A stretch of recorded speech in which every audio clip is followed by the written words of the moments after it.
So from time to time, I post a video where I talk about what I think the strengths of NCU are for any of you who may be college shopping. And it's important to me that I not put on a hard sell because I don't believe in that. I feel like what we ought to do is we ought to be able to make people aware of our existence, and then God will guide the steps of those who are going to be a good fit and who are really going to prosper here.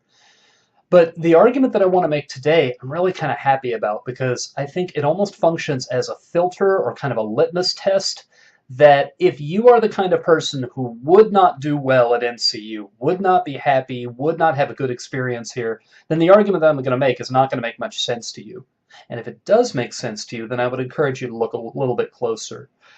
So I have moved city a number of times in my life, six or seven actually, and in my adult life. And what I have done is I have had to go and look for a new church to join. And so I've been to big churches and I've been to small churches. And I've been to some churches where it pretty much was a sanctuary and not much else. They had a pulpit, they had pews, they had usually a piano and an organ. They might have a little tiny fellowship hall, and they had a lot of people who really, really love to gather, hear the word proclaimed, take a couple of instruments and lift up their voices in worship and not really worry about the quality of the PA system. They could just sing louder and let some of their joy escape.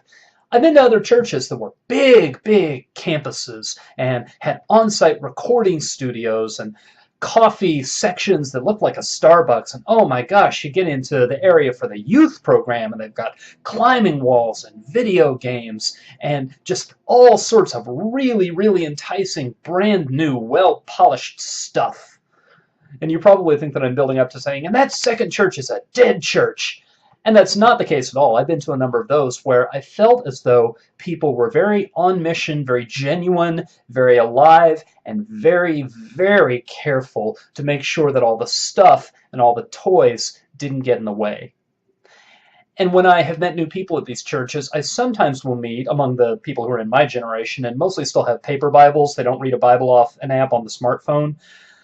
I meet some who have got the Bible that they have had for 20 years, and the thing has been duct taped back together 4 or 5 times. The pages are all dog-eared. There are notes scribbled all the way through it. There's highlighting in 4 or 5 different colors, and that Bible has been loved to death and worked to death. And then I have known other people who seem to have a brand new Bible about every 6 months. And their Bible, it's almost like what Steve Jobs first said when the iPhone came out, that the phone was no longer going to be just a utility, it was going to become an emblem of identity. And for them, I think that in many cases, that's what their Bible is. And the Bibles are usually monogrammed, and the Bibles usually have the newest study helps and a bunch of box features. And it may sound like, once again, that I'm building up to saying that those are people who are insincere or immature, and that's really not the case, because I have known people who do change their Bibles a lot, but are just as diligent in getting into the Word and staying in the Word, and often have the best, most powerful things to say in Bible study, and make some of the best Bible study teachers. But between the two, I confess, I tend to join smaller churches, and I tend to be on the wavelength of people who have a Bible that they see it as a tool to be used and worn out, and they don't worry that much about appearance.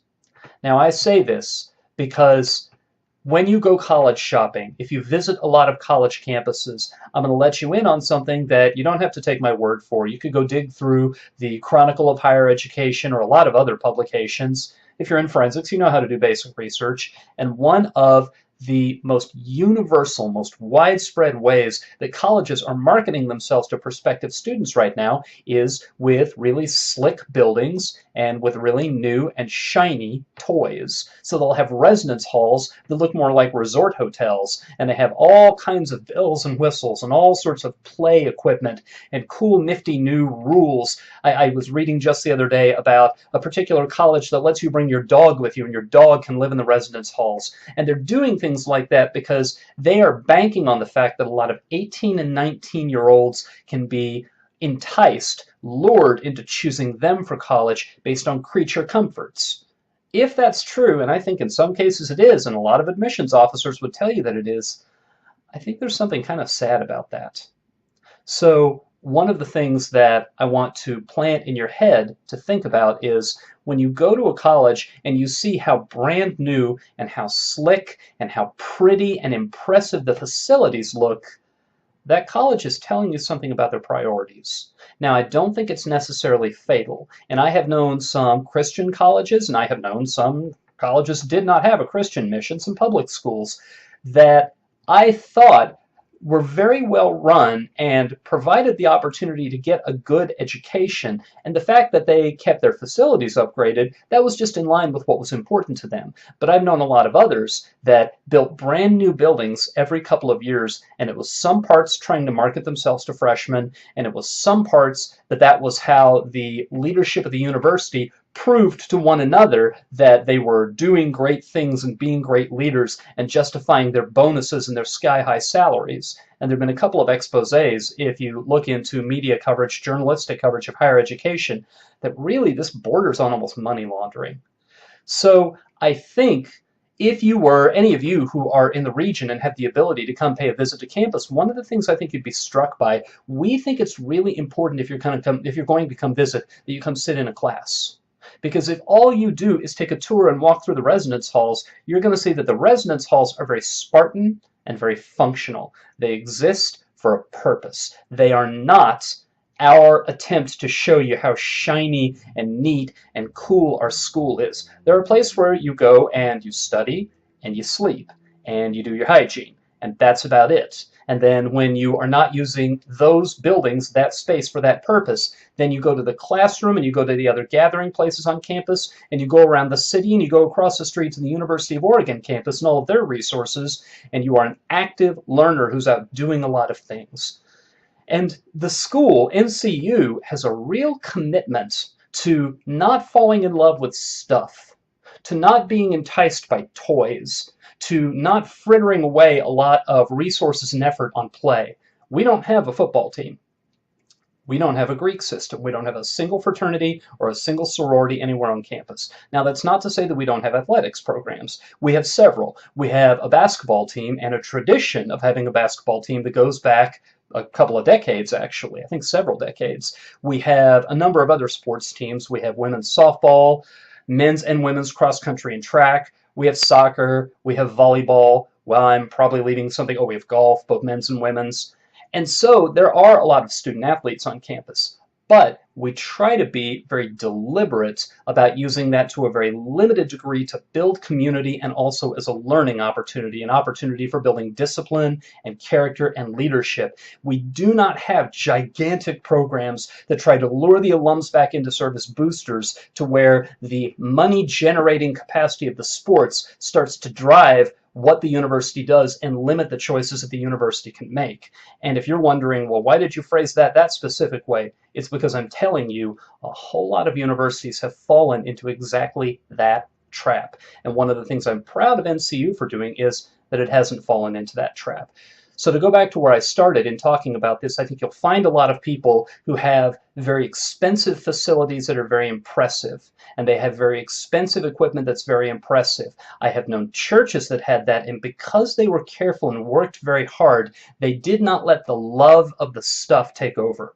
And I know that there are churches that exist where the love of the stuff has taken over, where really what they do every Sunday morning is they stage a performance. They stage an entertainment. And that's why they draw in all kinds of contributions, and they're able to have really, really professional level performers. And it's like going to see a Broadway show when you see something staged in their auditorium. But that's not the kind of church I think I would ever want to be a member of. And I say that in contrast to the churches with impressive facilities that have done a good job of keeping things in perspective to make the point that it is a constant temptation, that it is very hard work to have that and not to fall in love with it.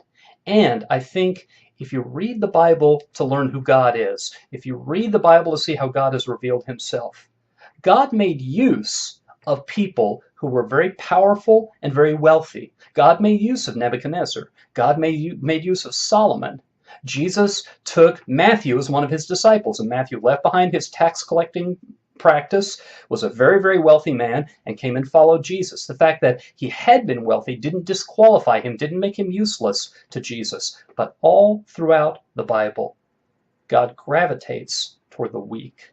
God gravitates toward the poor, toward those who do not have the resources, toward those who are not tempted to do things on their own strength. Jesus called for his inner core of disciples, some not incredibly educated and certainly not very elite fishermen. Because when those who are without power and without resources, when they go out boldly in faith to do the work that has been set in front of them, and when they see what God called them to do, when they see it just erupt into bloom, then they give all the glory back to God, because they know that it didn't come from their wealth, it didn't come from their talent. And the entire time I have been at NCU, NCU is very much David to the college world's Goliath. The school is very small. The facilities are perfectly good enough for doing what we need them to do. We have got perfectly sound classrooms with perfectly sound furniture with perfectly sound equipment. But the classrooms do not look like the classrooms you'll find on a lot of other campuses where it looks like you've stepped onto the bridge of a starship.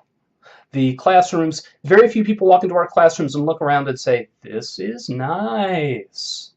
But when you do that on a college tour, once again, they're showing you where their priorities are. They're showing you that the priority is that they almost go above and beyond. Because I guarantee you, having taught for 20 years, that 3/4 of their faculty doesn't even know how to use a lot of that equipment. There are some who do. There are some who are gearheads. There are some who figure out really innovative ways to use all of that equipment, and it makes for a great learning environment. But a maybe slightly cynical reality check is a large measure of that kind of technological setup is meant to be impressive, and it's meant to be about identity. And it's like having a brand new Bible every 6 months that has your name monogrammed on it and all the newest box features and study helps, but that Bible doesn't seem to get marked up very much because you like the idea of having the Bible more than you like getting that Bible dirty and getting down into it. Let me draw on one other thing that I think is at play a lot of times when people go and visit colleges that I want to encourage you to be a little bit critical about, maybe even a little bit skeptical. When you hear colleges start to brag on their faculty and talk about how they have world-famous, world-class faculty who have a list of publications as long as your arm, they've keynoted at international conferences, they've written 20 books, I almost guarantee you those faculty, they negotiated a deal that they would come on board at that university, and one of the first concessions that they asked for so that they could keep publishing at that rate was to be taken out of the classroom. So you always have to ask the question, and don't just take their answer for it because they'll try to put the best face on it, but dig down a little bit and find out, how often does that name recognition professor actually teach anything?